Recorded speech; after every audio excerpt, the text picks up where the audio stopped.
Welcome to Indie Author Blueprint, the podcast dedicated to empowering self-published authors with tools, strategies, and inspiration to bring your stories to life.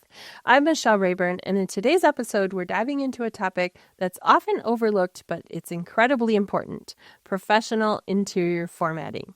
Have you ever picked up a book and felt like something was just off? Maybe the text was hard to read or it just didn't feel professional. Interior formatting plays a huge role in your reader's experience, and getting it right can set your book apart from the competition. So today we're going to break it down. We're going to talk about the foundational elements of formatting that make your book polished and reader-friendly. And then next week, I'm going to go into more detail about some of the extras that are part of formatting, different ways of doing headings and stuff like that that make your book stand apart. And I have multiple bonus resources for paid subscribers. So in addition to this episode, there's a whole list of mistakes that indie authors often make, and that's going to be available in text form and in a bonus podcast episode for paid subscribers. And so that will be there for your convenience when you want to go through and just see, kind of do a little self-checkup. And then next week's episode will have a video tutorial that will walk through a book example and just going through some of these elements. So if you are not already subscribed, it's only $8 a month to get access to the content and be able to ask questions of me as you go through some of the content. So think of this like a course that's way cheaper than a course, and also just practical stuff that you can listen to as you're going about your day or read through very quickly and apply it to the work that you're doing as an indie author. So no gimmicks, no big price tags or anything like that, just $8 that helps me cover the work. And basically what I'm doing is coaching you in the same way I've coached clients that I work with, but I don't have space in my schedule to work with any more clients that I'm already working with in a year. And so this is your way of getting that same kind of coaching in even more detail. And that's why my clients are on here too, because I'm giving even more info than I'm giving. It saves you just a lot of research and you can walk through it here. If I'm the one working with the client, they have me thinking about some of these details. But when you're doing this, you're going to need to know how to give a little bit of gentle direction to the designer that you're working with. So let's start off today by talking about fonts and typeface.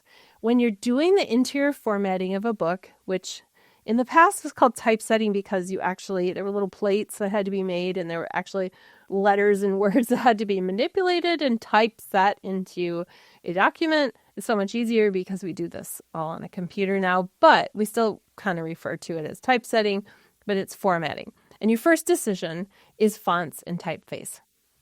Choosing the right font might seem like a really small detail, but it has a big impact on the readability and the overall aesthetic of your book. So readability is the key, and that's why we use for interior text fonts like that have serif, like the little curly cues on the edges, like Times New Roman on your Word document.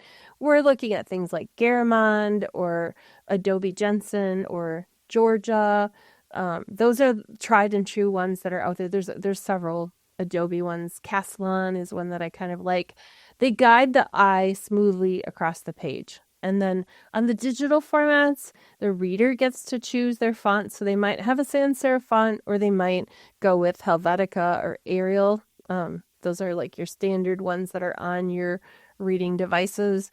They're easier to read on screens, but when we're thinking about designing for print, we're always thinking about using a font that has a serif. Now, font size matters because if it's too large, it's just like looks like somebody's shouting at you. It's just too big for the page. Looks like you're trying to fill up the page with gigantic letters so that it looks like you have a whole book. Maybe it was too short. If your font is too small, it can look as if you're trying to squeeze a lot of text on the pages to try to save on printing costs. So I made the mistake on my first book of listening to my designer who was new to book design, really talented, but neither of us was experienced enough, and I went with a font that should have been at least a point larger. And I could see it later that it was definitely too small, and it's just too difficult for any reader that would have to put on their cheater readers to look at a book. So I would have gone bigger, and I do that now. But there's a fine line, and so you have to print it out in full size and preview it in such a way that you're seeing it in 100% view. What I mean by that is when you print out a PDF, your printer might shrink it down, and you want to make sure you're seeing it in the full view, 100% not enlarged, not made smaller, so you can see what it looks like when you actually print a page of the book. So that's how I test it out.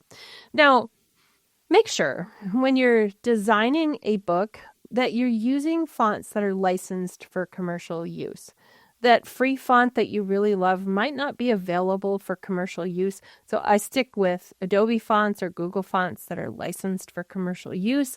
And there's so many available. So I don't go hunting for that fancy scripty thing that someone wants if I know that that is not a commercial font and a book is a commercial product. When you're planning out your book, there will be some special ways you might want to use fonts for decoration. So in future episode, I'm going to talk about drop caps and nested styles and special formatting that goes with that. But for today, we're just kind of thinking about the basics, the headings, the titles, and the paragraphs that are in your book. Now, you want to pair up some fonts, but I suggest going with no more than 2. That's enough. You keep it simple. I do have a few clients who have a third one that comes in, but it's very strategically used and it's not overdone on the pages. It might be that it's in a special section, like the discussion questions, the certain heading or something like that. But we're keeping it fairly simple and not overusing multiple fonts. And I like to pair up fonts. So I will do a sans-serif font for the titles and the headings, and then that serif font for the body text. And so the contrast of having one of each, or maybe like a scripty style for a subheading and a serif font or a sans serif for the main title. And so pairing them up and being really careful about like, oh, this font looks really good. This one's really bold. This one's a little lighter. And so just pairing them up in that way so they really look good in a design balance. Avoid fonts like Comic Sans or Papyrus and the ones that, have been on the original computers, like since Microsoft first made a computer in 2005 or something for home use.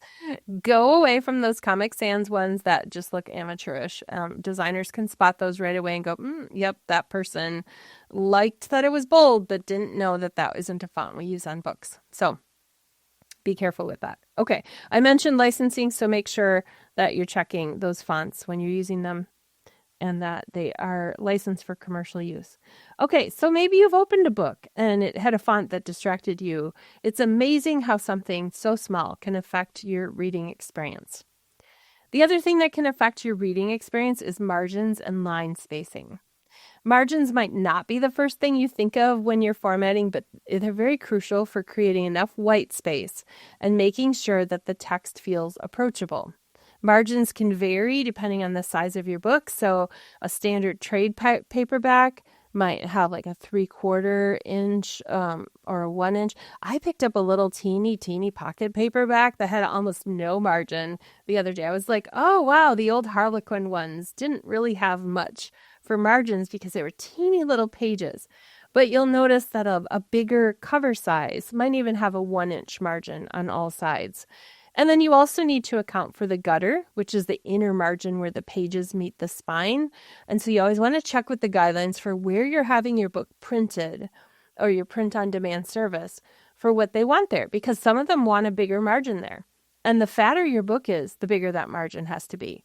So you want to think about all those pieces so that your reader has a great experience. They can hold the book in one hand and have it be open and they can read what's on the pages. Remember that if the pages get trimmed away in printing, you don't want anything too close to the edge. So that's called bleed. And that bleed is the area that gets cut off. So you make the image bigger than the actual page, and then that area gets cut off. So if I make a gray box that I want to go off the edge of the book, it has to be a little wider, and that area of bleed has to be accounted for.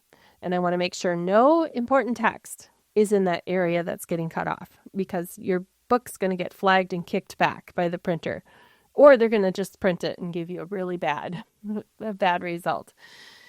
The other thing that you want to think about when you're working with that layout is leading. And this refers to the space between the lines of text. So this term comes from traditional printing, where strips of lead were actually used to create space between lines. And now proper leading is different. It's not done. Well, obviously we're not using lead, not literally saying that, but it's done differently too, because if you're using Word, you'll notice it's not designed to do a very good job of leading. You might have to set it at a 1.15 or a 1.5 line spacing. Don't use double spacing ever, but it just doesn't work always when you do that. Or if you add space before or after, it's very hard in Word to get it consistent. But in programs like InDesign, which I use, it's an Adobe software, it actually has a setting that's called leading, and you can have a 11.5 point font and a 15 setting for leading, and I can adjust that. Let's say I have a page where there's this one little line at the bottom and I really want that to be on the next page. And of course I don't want to hit enter because I've got the bottoms of the pages all justified and even. But if I go ahead and just microscopically increase that leading a little bit for just that one page, I can bump that line of text onto the next page. And that's not something that's easy to do in Word, but it's very easy to do in commercial software that's designed for this kind of thing. So you want to make sure that that is really a good setting for reading, and it's not too crazy wide. I've seen some self-published books that are definitely double-spaced, and it's really obvious that somebody did it themselves. All right, let's talk about paragraph styles. Let's move on to that. One common question is whether to use indented or block paragraphs. When you're thinking about block paragraphs, think of like how you write an email or a text where you just hit enter in between, and that's how you get your spacing. Well, here's a simple rule of thumb. Fiction and general nonfiction will use indented paragraphs. And those block paragraphs are a little more common in technical or academic books. Not always even. Indented sometimes even reads better there. But you'll see it's used where there's a lot of discussion questions or a lot of technical information. You might see that there's the block paragraphs used with a little spacing in between. But for the most part, you want to indent your paragraphs, and you want them to be like 0.25 or 0.3. Don't do a ginormous 0.5. You just need enough to show where the paragraph begins. And I can spot a self-published book by whether I see that someone hit enter twice to leave breaks between paragraphs instead of setting their spacing before and after. And I can spot it by where there are no indentations where there should be. If somebody just hit enter between every paragraph and did it just like they're writing an email, I can tell. It makes it look self-published. Another key element then in this is text alignment. For most books, you'll want justified text. This creates a clean, even edge on both the left and the right. But there's some cases like poetry or children's books where it's left aligned. It might look better. There are a few cases where I've actually seen a left aligned with that ragged edge on some nonfiction books. It catches me off guard a little bit because it's different. It looks different. For the most part, I like to keep it even, and I like to do the full justification basically on most paragraphs. For headings and stuff like that too, I might do centered, but I try to make them look kind of even. There's nothing worse than if there's a chapter title and there's 6 words and then there's one all by itself right below that all of those things, that spacing can be fixed in the formatting. It doesn't have to look that way. In InDesign, I use paragraph formatting so I can easily apply changes. When I'm working in drafts in Word, I even use some formatting in the styles pane so I can assign what's going to be the main paragraphs, what's going to be headings, so that I can change it on the whole document at once. It's super simple. If I decide I want the font to be 1 point bigger, I can just make it 1 point bigger in the formatting for that paragraph, and the whole document changes at once. It's mind-blowing when it happens because it's so cool. Saves so much time. Overall, then, consistency is what's important throughout your whole manuscript. So one of the things I like to do for a hobby is flip through books and just look and see what's the layout like. What do I love about this book? I love to observe what's done differently and what makes it feel special? Like as the reader, what makes me really love to engage with this book?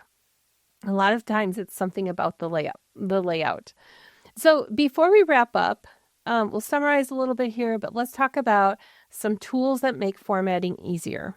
And then next week we'll go into a little more in depth about some of the design elements.